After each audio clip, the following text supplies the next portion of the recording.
Hello welcome back to our channel. ప్రస్తుతం మనతో పాటు ఎన్ లలితారెడ్డి గారు, హైకోర్టు అడ్వకేట్, తెలంగాణ. వారు మనతో ఉన్నారు. ప్రస్తుతం కొండా సురేఖ గారు చేసినటువంటి వాక్యాలపై వారిని అడిగి లీగల్గా ఎలాంటి అంశాలు వాళ్ళు ఫేస్ చేస్తారు, ఒకవేళ వారు వెనక్కి తీసుకోకపోతే వారిని అడిగి పరిపూర్ణంగా తెలుసుకునే ప్రయత్నం చేద్దాం. హలో మేడం, నమస్తే. మేడం చెప్పండి, ఇప్పుడు రాష్ట్రంలో ఒక అంటే హాట్ టాపిక్గా నిలిచినటువంటి కొండా సురేఖ గారి వాక్యాలు ఏదైతే ఉన్నాయో వాటి గురించి మీరు ఏమంటారు మేడం? అంటే ఆమె ఏదైతే బీయింగ్ ఏ మినిస్టర్ ఎన్నో ఇయర్స్ నుంచి తను పాలిటిక్స్ లో ఉంది, పొలిటికల్ లీడర్. అట్లాంటి ఆమె నోటి నుంచి అసలు అలాంటి వ్యాఖ్యలు రావడం, అలాంటి కామెంట్స్ రావడము అనేది చాలా తీవ్రంగా మేము ఖండిస్తున్నాము. తను ఏదైతే రియల్ గా అసలు ఏ ఉద్దేశంతో అన్నది ఏమన్నది, ఒక మహిళల గురించి ఏదైతే ఉందో వాళ్ళ మనోభావాలను దెబ్బతీసుకుంటూ ప్లస్ వాళ్ళకి ఎలాంటి రెస్పెక్ట్ ఇవ్వకుండా తను ఏదైతే కామెంట్ చేసిందో అది చాలా తప్పు. ఎవరి పర్సనల్ లైఫ్ లో మనకి ఇంటర్ఫియర్ కావాల్సిన అవసరం లేదు. ఏ విధంగా కూడా కొండా సురేఖ గారికి ఇలాంటి అసలు ఎంత most worst comments what she passed yesterday. And ఆమె అలాంటి కామెంట్స్ పాస్ చేయడం వల్ల మొత్తము నేషనల్ వైడ్ అందరి మహిళల మనోభావాలు దెబ్బతిన్నాయి. సో నేనేమంటున్నానంటే తనకేదన్నా పొలిటికల్ ప్రాబ్లం ఉండొచ్చు, పొలిటికల్ లీడర్స్ మధ్యలో ఉన్న ప్రాబ్లమ్స్ లోకి మహిళలను ఎలా తీసుకొస్తుంది, ఒక మహిళ గురించి అలా ఎలా మాట్లాడుతుంది, అండ్ ఆ ఇష్యూని తీసుకొచ్చి మళ్ళీ కేటీఆర్ గారికి ఎలాగైతే అంటే లింక్ చేసుకుంటూ తను మాట్లాడిందో ఇట్ ఈస్ లిటరలీ అబ్జర్డ్. అసలు అలాంటి కామెంట్స్ ఆమె చెయ్యొద్దు. అండ్ తప్పకుండా ఆమె చేసిన ఈ యాక్ట్ ఏదైతే ఉందో legally punishable. Compulsory court of law కూడా ఏదైతే ఉందో ఆమెని తీవ్రంగా పనిష్ చేయడానికి ప్రతి ఆధారాలు ఉన్నాయి. ఆమె ఏదైతే కామెంట్ చేసిందో అసలు ఇది చాలా తీవ్రంగా తీసుకోవాల్సిన విషయము. యాజ్ పర్ ఇప్పుడు కొత్త చట్టం బిఎన్ఎస్ ప్రకారం కూడా ఆమెని ఒకవేళ ఆమె మీద కేసు ఫైల్ 100% కేసెస్ ఫైల్ అయితే ఆమెకి అగేన్స్ట్ గా, అండ్ ఆమె కంపల్సరీ కూడా ఆమెకి పనిష్మెంట్ వస్తుంది. ఈ విషయంలో కేటీఆర్ గారు లీగల్ నోటీస్ పంపించారు. అంటే 24 hours లో మాకు సమాధానం చెప్పాలి, మాకు క్షమాపణ చెప్పాలనే కాన్సెప్ట్ లో వారు పంపించడం జరిగింది లీగల్ నోటీస్. అలాగే సత్యవతి రాథోడ్ గారు కూడా దీని గురించి స్పందించిన మాటలు జాగ్రత్తగా పెట్టుకోండి అన్నట్టుగా వారు మాట్లాడడం జరిగింది. అండ్ ఇంకోటి ఫిలిం ఇండస్ట్రీకి సంబంధించి ముఖ్యంగా ఆర్జీవి గారు వారితో కొన్ని సినిమాలు కూడా చేశారు అండ్ ఫిలిం ఇండస్ట్రీ పరంగా మూవ్ అయ్యారు. బట్ వారు కూడా ఇప్పుడు ట్వీట్ చేయడం జరిగింది. అండ్ అక్కినేని ఫ్యామిలీని వ్యక్తిగత టార్గెట్స్ చేయడం సరైనది కాదు, ఇలా చేయొద్దు అని చెప్పేసి వారు కూడా అన్నారు. అండ్ ఇంకొకటి మేడం, ఇది దీంట్లో కొండా సురేఖ గారు ఆ మాటలు వెనక్కి తీసుకోకుండా ఒకవేళ తీసుకోకపోతే నెక్స్ట్ ప్రొసీజర్ ఏంటి?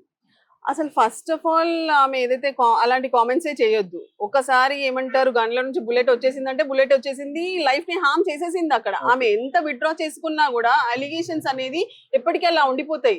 ఇప్పుడు సమంత గారి మీద అసలు ఆమె అలా ఎలాంటి అలిగేషన్స్ చేస్తుంది, నాగార్జున గారి ఫ్యామిలీ మీద ఎలా అలిగేషన్స్ చేస్తుంది, నిజంగా వీళ్ళ ఫిలిం అసోసియేషన్స్ కానీ ఫిలిం ఛాంబర్ వాళ్ళు ఇప్పటి వరకు అసలు ఏం యాక్షన్ తీసుకున్నారు అంటే వాళ్ళు ఒకటి ఆలోచించట్లేదు. నేను ఏమంటున్నానంటే మొత్తం మహిళలు ఎవరైతే ఫిలిం ఇండస్ట్రీలో ఉన్నారో, నాట్ ఓన్లీ మహిళలు, ఫిలిం ఇండస్ట్రీ ఆల్ ఆర్టిస్టులు ఎవరైతే ఉన్నారో వీళ్ళందరూ ఈ విషయాన్ని చాలా తీవ్రంగా తీసుకోవాలి. ఎందుకంటే వాళ్ళది ఏదైతే ఉందో ఆత్మాభిమానాన్ని, ఆత్మ గౌరవాన్ని దెబ్బతీసే విధంగా తిననింది. ఈ రోజు ఏదో నేను అనేసాను, నేను వెనక్కి తీసేసుకుంటానంటే కాదు కదా. ఆమె చేసిన దానికి ఆమెకి పనిష్మెంట్ రావాల్సిందే. ఆ పనిష్మెంట్ అనేది ఆమెకు వస్తే మిగతా వాళ్ళందరికీ బుద్ధి వస్తుంది. నెక్స్ట్ టైం ఇట్లాంటి పనులు చేయరు, ఇట్లాంటి వ్యాఖ్యలు చేయరు. అసలు literally it is nothing but అసలు చెప్పడానికి కూడా వర్డ్స్ రావట్లేదు, అంత కోపం వస్తుంది. అసలు మహిళల గురించి నాగార్జున గారి గురించి ఎన్ కన్వెన్షన్ కి కూల్చడంలో కేటీఆర్ గారికి ఏం సంబంధము? అసలు ఫస్ట్ అండ్ ఫార్మోస్ట్ థింగ్ నేను ఇంకొక లీగల్ పాయింట్ చెప్పాలనుకుంటున్నాను. నేను ఎన్ కన్వెన్షన్ ఏదైతే ఉందో ఇట్ హ్యాపెండ్ లైక్ 2014 లో మన తెలంగాణ గవర్నమెంట్ వచ్చినప్పుడు ఆ టైంలో కూల్చడం జరిగింది. 2014 అది. సమంత గారి పెళ్లి ఎప్పుడైందండి? 2017లో అయింది. సో 2017 ఎక్కడ, 2014లో సమంత గారికి నాగ చైతన్యకి ఏముందని అసలు? సో అసలు అలా ఆమె అన్వెరిఫైడ్ అలిగేషన్స్ ఒక ఏదైనా అలిగేషన్ ఒక మాట అనే ముందు ఆమె అనే మాట ఏదైనా కరెక్టా కాదా అనాలి. సో ఇది మిస్ఇన్ఫర్మేషన్ ఏదైతే ఉందో, అన్వెరిఫైడ్ అలిగేషన్స్ తో ఆమె ఏదైతే స్టేట్మెంట్ ఇచ్చిందో ఇది చాలా చట్ట ప్రకారం నేరము. క్లియర్ ప్రూఫ్ ఉంది అక్కడ. 2014 ఎక్కడ, 2017 ఎక్కడ? సో అసలు ఎన్ కన్వెన్షన్ ఇంకొకటి అండి. ఎన్ కన్వెన్షన్ అనేది నాగార్జున గారికి ఒక గడ్డి పొరకతో సమానం. యాక్చువల్ గా ఆయనకున్న ఆస్తులు కానీ వాళ్ళ ఫ్యామిలీకి ఉన్న ఆస్తులు కానీ ఒక చిన్న స్మాల్ అసెట్ వాళ్ళకి, అంతే. సో అలాంటి అసెట్ గురించి ఏమన్నా అలా అంటే కూడా అసలు ఏ విధంగా, and more over it is there personal issues. మీరు అన్నారు ఇప్పుడు ఆర్జీవి గారు కూడా సినిమాలు తీశారు, ఆవిడతో తను కూడా కామెంట్ చేశారు. నిజంగా కూడా అందరు ఖండించాల్సిన విషయమే ఈ విషయం. నాట్ ఓన్లీ ఖండించడము, వాళ్ళందరూ కేసెస్ పెట్టాలి ఆమె మీద. అదే కాకుండా ఇప్పుడు ఆమె ఏదో సమ్ కొండ మూవీ తీశారు కదా, కొండ మూవీ తీశారు. మరి ఆమె ఎందుకు అలా చేస్తుంది? ఆ కొండ మూవీ తీసేటప్పుడు మరి ఎవరన్నా ఇబ్బంది పెట్టిందా? మరి అసలు ఆమె అట్లాంటి కామెంట్స్ ఎట్లా చేయగలుగుతుంది? మీరు ఆలోచించండి. అంతే కదా, ఇప్పుడు ఒకవేళ అలాంటి వేలో పోయిన వాళ్ళకే కదా ఇలాంటి ఆలోచనలు వస్తాయి. అట్లా ఎవరన్నా ఇబ్బంది పెట్టిందా? మరి మనకైతే రియలీ ఇట్స్ సర్ప్రైజింగ్. ఒక పొలిటికల్ లీడర్ అయి ఉండి ఒక మినిస్టర్ అంత ప్రెస్టీజియస్ పోస్ట్ లో ఉంది. అయితే ఇదంతా నాకు ఏమనిపిస్తుంది అంటే ఇదంతా ఒక పొలిటికల్ కాన్స్పిరసీ నడుస్తుంది కేటీఆర్ గారికి అగేన్స్ట్ గా. ఇప్పుడు మీరు చూసే ఉంటారు, హైడ్రా బాధితులు కానీ మూసీ రివర్ బ్యూటిఫికేషన్ బాధితుల కోసము కేటీఆర్ గారు ముందొచ్చి నిలబడుతున్నారు, యుద్ధం చేస్తున్నారు. ఆయన మీకు ఏ ప్రాబ్లం ఉన్నా కూడా అలాంగ్ విత్ మొత్తం ఖర్చులతో సహా బీఆర్ఎస్ న్యాయ విభాగం చేస్తుంది. సో ఏదైతే ఉందో మీకు ₹1 ఖర్చు పెట్టాల్సిన అవసరం లేదు, మొత్తం పార్టీనే భరిస్తుంది అని చెప్పారు. సో బీఆర్ఎస్ పార్టీనే మొత్తం ఖర్చులు భరిస్తుంది. సో అదే విధంగా న్యాయ విభాగము లీగల్ సెల్ నుంచి వాలంటరీ సర్వీసెస్ ఇస్తారు. సో మా అధిష్టానం ఇప్పుడు ఏదైతే బీఆర్ఎస్ చెప్పిన ప్రకారమే అవుతుంది. సో అలాంటి సిచ్యుయేషన్ వచ్చి ఎప్పుడైతే పబ్లిక్ అంటే ఒక జనతా గ్యారేజ్ అనుకోవచ్చు, మీరు బీఆర్ఎస్ భవన్ కి అలా తరలి వచ్చారు జనాలు, వస్తున్నారు కూడా. మీరు ఈ రోజు కూడా వెళ్ళి చూస్తే మీకు చాలా మంది వందల్లో కనిపిస్తారు. సో లిటరల్లీ ఆయన ఏదైతే ఉందో వాళ్ళని రక్షించాలని చెప్పేసి ఆయన కేటీఆర్ గారు ఆ పనిలో బిజీ ఉన్నప్పుడు ఇంటెన్షనల్లీ తన ప్రయత్నాన్ని ఆపడానికి అని చెప్పి ఈమె అట్లాంటి పనులు చేస్తుంది. అండ్ ఆమె అప్పుడు ఆ మహిళని గుర్తులేదా అండి ఆమెకి? ఒకవేళ ఆమె ఏమైనా చేయాలనుకుంటే కూడా వేరే విధంగా ఫైట్ చేయొచ్చు. సో ఆ వేరే విధంగా ఫైట్ చేయకుండా ఇక్కడ ఇది జరుగుతుంటే మళ్ళీ ఈవినింగ్ వరకు ఆర్డినెన్స్, గవర్నర్ నుంచి ఆర్డినెన్స్ తీసుకున్నారు. అంటే ఎట్లా డైవర్షన్ పాలిటిక్స్ అవుతున్నాయి చూడండి. అంటే కొండా సురేఖ గారి ఇష్యూ తీసుకొచ్చి అసలు మేబీ అసలు ఆమెనే ప్లాంట్ చేసిందేమో ఆ వీడియోని, ఎవరికి తెలుసు? అంతే కదా, దే వాంట్ ఎట్టి పరిస్థితుల్లో హైడ్రా ఇష్యూ కానీ ఈ బ్యూటిఫికేషన్ ఇష్యూ కానీ వెనకకు పడాలి, అందరి ముందుకి రావద్దు, ఫోకస్ అవ్వద్దు, ఎవరు హెల్ప్ చేయొద్దు. కేటీఆర్ గారు, కేసీఆర్ గారు, హరీష్ రావు గారు అందరూ మొత్తం బీఆర్ఎస్ ఎమ్మెల్యేలు, లీడర్స్ అందరు ముందుకు వస్తున్నారు హెల్ప్ చేయడానికి. వీళ్ళని ఏదో విధంగా ఆపాలి వారికి. అంటే ఆపడానికి అంటే స్పష్టంగా అంటే వీళ్ళు ఇండైరెక్ట్ గా ఇది ఆపే ప్రయత్నం అంటే ఇది ఒక క్లెయిమింగ్ అని అంటారు. కుట్ర కంప్లీట్ క్రిమినల్ కాన్స్పిరసీ అండి, క్లియర్ గా తెలుస్తుంది. ఇది criminal conspiracy laid by maybe Revanth Reddy గారు, వాళ్ళ పార్టీ, ఎవరైనా ఉండొచ్చు, పేర్లు ఎవరైనా తీసుకోవచ్చు. అంతే కదా, ఇప్పుడు వాళ్ళు డైరెక్ట్ గా they are trying to assassinate the character of KTR గారు. ఇప్పుడు కేటీఆర్ గారు ఎట్లాగో తెలియదా ఎవరికి? అసలు ఎలాంటి బేస్లెస్ అలిగేషన్స్. గతంలో కూడా మహిళా కమిషన్ కి సంబంధించి కొన్ని అంటే కేటీఆర్ గారు వారిని పిలిపియడం జరిగింది. అలాగే అదే ఇప్పుడు మహిళా కమిషన్ ఎక్కడ పోయింది మీరు చెప్పండి. నేను ఏమంటున్నానంటే అసలు ఇలాంటి ఇష్యూలో మహిళా కమిషన్ సూమోటోగా తీసుకొని కొండా సురేఖని సమన్ చేయాలి, సూమోటోగా కంప్లైంట్ ఇవ్వాలి. So I'm requesting me media ద్వారా, నేను మహిళా కమిషన్ చైర్మన్ ఎవరైతే ఉన్నారో తనకి నేను చెప్తున్నాను, మీరు ఇమీడియట్ గా ఈ ఇష్యూని తీసుకోండి.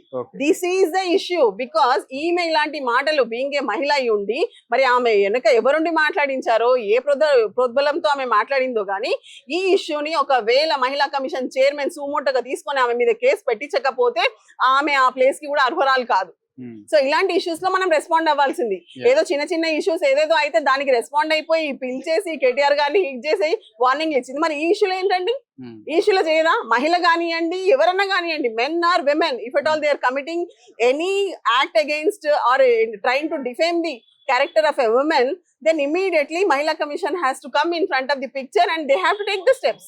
So what happened to them? Why they are not taking?